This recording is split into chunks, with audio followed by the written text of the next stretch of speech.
Ողջույն, ATV եթերում կյանքի համն է, առողջ ապրելակերպից ձեր չափաբաժինը։ Մենք միանում ենք ձեզ յուրաքանչյուր երկուշաբթի ուրբաթ եւ տալիս տեղեկություններ այն մասին, թե ինչը կօգնի առողջ ապրել։ Իսկ ինչ է սպասվում առջևում, առաջարկում եմ տեղեկանալ հենց հիմա։ Միզապարկ, ինչ օրգան է սա, որն է դրա ֆունկցիան եւ ինչպես է պետք հետազոտվել։ Գերչակի յուղ, բնության կողմից մեզ ասած հիանալի բուժիչ միջոց, որ կկանխի մազաթափությունը։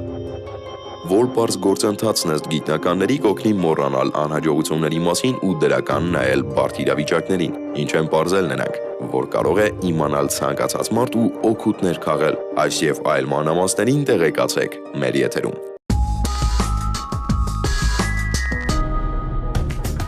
Այսօրվա մեր բժշկական էջում կխոսենք միզապարկի մասին, ինչ օրգան է սա եւ ինչ ֆունկցիա է կատարում։ Փորձենք պարզել մեր հաջորդ էջում։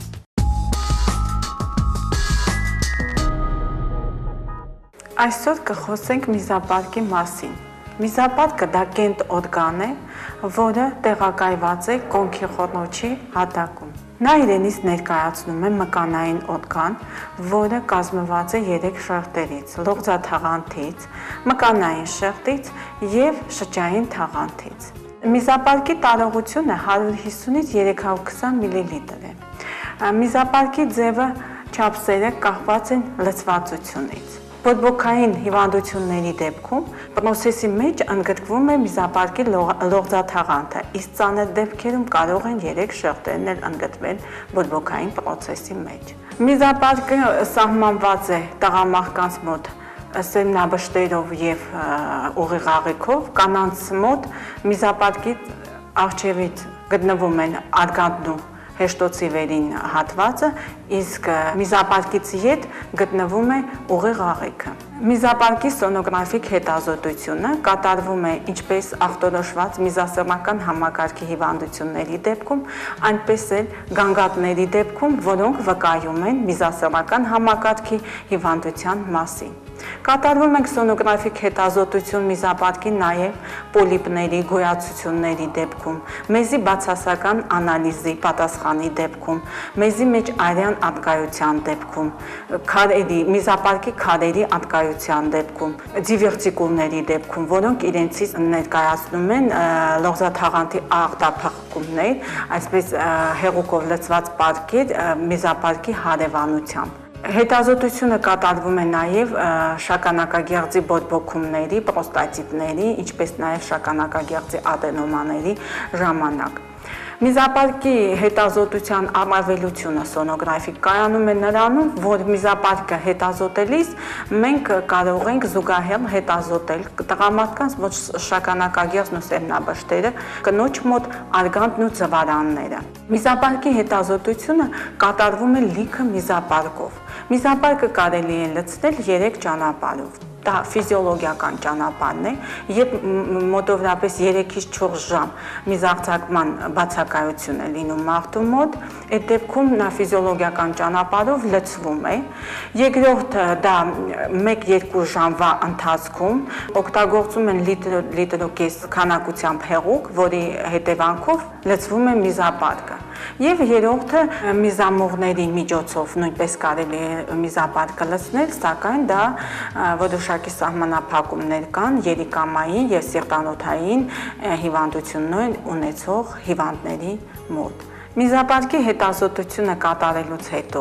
հիվանդին խնդրվում է, որպեսզի դատարկի միզապարկը։ Այնուհետև կատարվում է լրացուցիչ սոնոգրաֆիկ հետազոտություն, որի ժամանակ պարզվում է մնացորդային մեզի արգայությունը եւ նրա քանակը։ Օգտվելով առիթից ուզում եմ անպայման նշել հարգելի հեռուստադիտողներ, եթե դուք ցանկություն ունեք հետազոտելու փոքր կոնքի խոռոչը, անպայման բժշկի այցելեք սոնոգրաֆիկ հետազոտման համար լիքը միզապարկով եւ դատարկ աղիներով, որպեսզի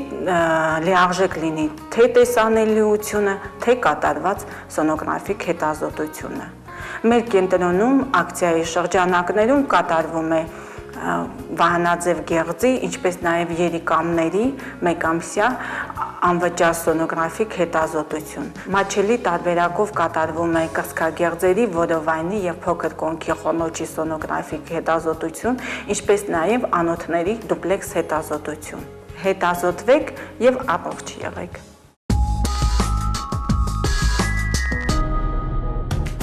Ժողովրդական բժշկության լավագույն տարբերակները, բաղադրատոմսեր ու խնամքի միջոցներ, որոնք կօգնեն առողջ ապրել։ Իհարկե, եթերում բժշկական խորհուրդներ ամենօրյա էջն է։ Եթե դուք ունեք հարցեր, ապա կարող եք հղել այն էլեկտրոնային փոստի հասցեով, որն այժմ տեսնում եք ձեր հեռուստաէկրաններին։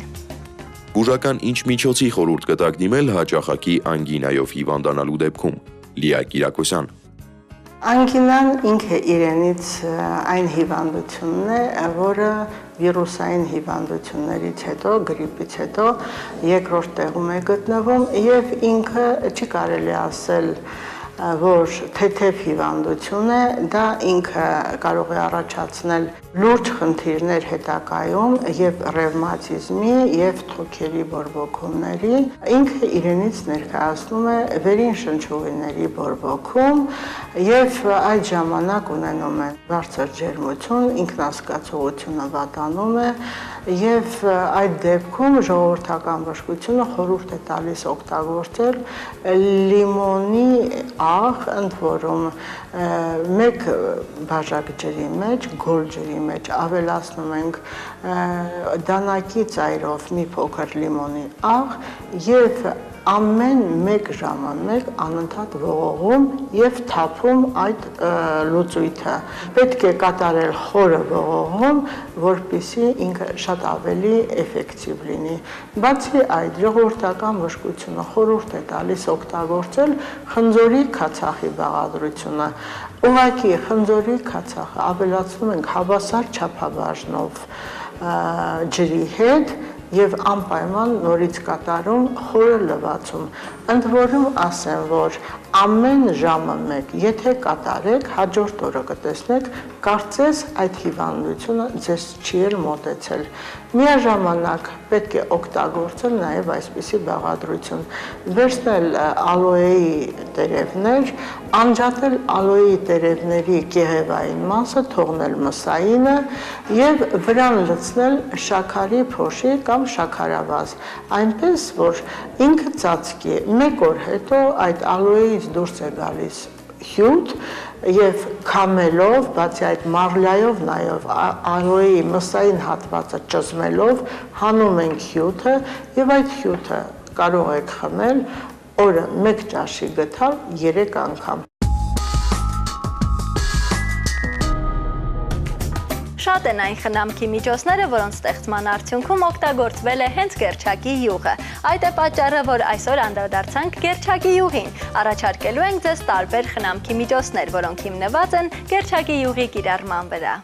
Գերչակի յուղի օգտակար հատկանիշների մասին մարդիկ ծանոթ են եղել դեռ հազարամյակներ առաջ։ Դեռ հնում մարդիկ այն կիրառել են տարբեր հիվանդությունների բուժման համար, որը հիանալի է օգնել մազերի, մաշկային տարբեր խնդիրների դեպքում։ Գերչակի յուղից պատրաստել են ու մինչ օրս էլ պատրաստում են տարբեր քսուկներ, որոնք օգնում են շատ խնդիրների դեպքում։ Եվ անգամ մեր օրերում, երբ մարդկությունը զարգացել է, առկա են բուժիչ ու կոսմետիկ տարբեր միջոցներ, միևնույն է, շատ հարցերում գերչակի յուղը անփոխարինելի է։ Մեկ փոքրիկ սրվակում գտնվող այս յուղը իսկական հրաշքներ է գործում, որում առկա են բազում ճարպաթթուներ։ Գերչակի յուղը բավականաչափ պինդ կպչուն հեղուկ է, որ լինում է բարձրագանակագույն։ Այն օժտված է յուրահատուկ համով, սկզբում համանուրբ է թվում, սակայն այն կարող է սրտխառնոց առաջացնել։ Այս յուղով խորհուրդ է տրվում բուժում ձեռնարկել հատկապես այն մարդկանց, ովքեր չոր ու զգայուն մաշկ ունեն։ Այս յուղը երբեք չի չորանում եւ չի կորցնում իր կպչունությունը, որը պայմանավորված է այն թթուների առկայությամբ, որոնք էլ գերչակի յուղը օգտակար են դարձնում։ Չնայած գերչակի յուղի օգտակարությանը, այն ստանում են թունավոր բուսատեսակից, սակայն սա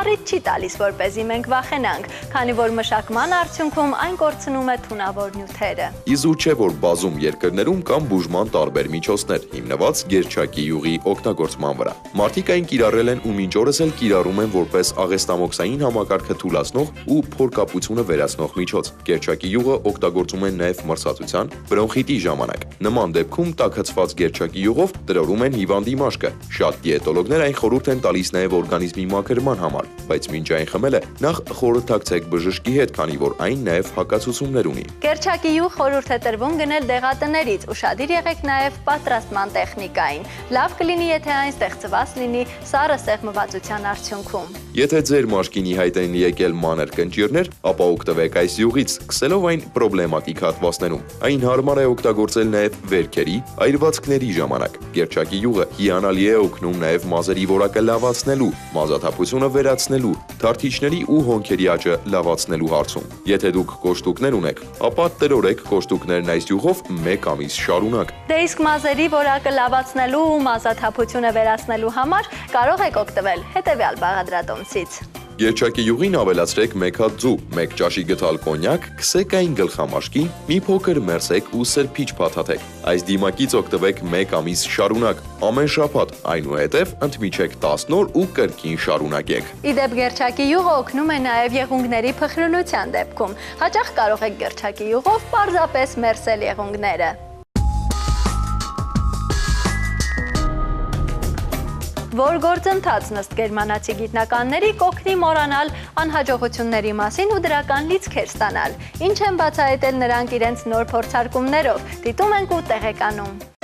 Ձեռքերը լվանալու գործընթացն ըստ գերմանացի գիտնականների մարդկանց առավել բարի է դարձնում ու դրական լիցքեր հաղորդում։ Ըստ գիտնականների, այս հիգիենիկ գործընթացը բարձրացնում է ինքնազգացողությունն ու ստեղծում զգացողություն, որ բոլորովին վերջերս կատարված անհաջողությունները վերացել են։ Ըստ գիտնականների այս գործընթացն ազդում է այնպես, ինչպես հոգեբանին այց է։ Այն լավ է օգնում հատկապես այն մարդկանց դեպքում, ովքեր սթրեսային վիճակում են հայտնվել։ Գիտնականներն այս վարկածը ամրացնելու համար 98 մարդկանց բաժանեցին 2 խմբերի, որոնց առաջարկվեցին տարբեր խնդիրներ։ Մի խմբի մարդկանց առաջարկվեց խնդիրներ, որոնք առհասարակ լուծում չունեին, որի մասին այս մարդիկ տեղյակ չէին։ Անհաջողությունից ու պարտությունից հետո բոլոր այս մարդիկ սկսեցին լվանալ ձեռքերը, իսկ երկրորդ խմբին թույլ չտրվեց լվացվել։ Հետևելով բոլոր այս մարդկանց հետագա քայլերին, գիտնականները նկատեցին, որ այն մարդիկ, ովքեր չէին լուծել խնդիրներն ու լվացել էին ձեռքերը, ապա նրանց տրամադրությունն ավելի բարձր էր, ու բոլոր այս մարդիկ լավատեսորեն էին տրամադրված։ Գիտնականները եւս մեկ անգամ բոլոր այս մարդկանց առաջարկեցին տարբեր խնդիրներ, որոնք էլ գերազանցորեն կատարվեցին։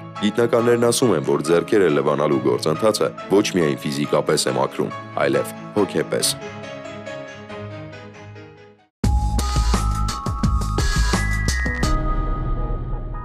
Հաղորդմանը սպասարկում է Տոմա գեղեցկության սրահը, ոճաբան վարսահարդար Ռադիկ Զաքարյանը։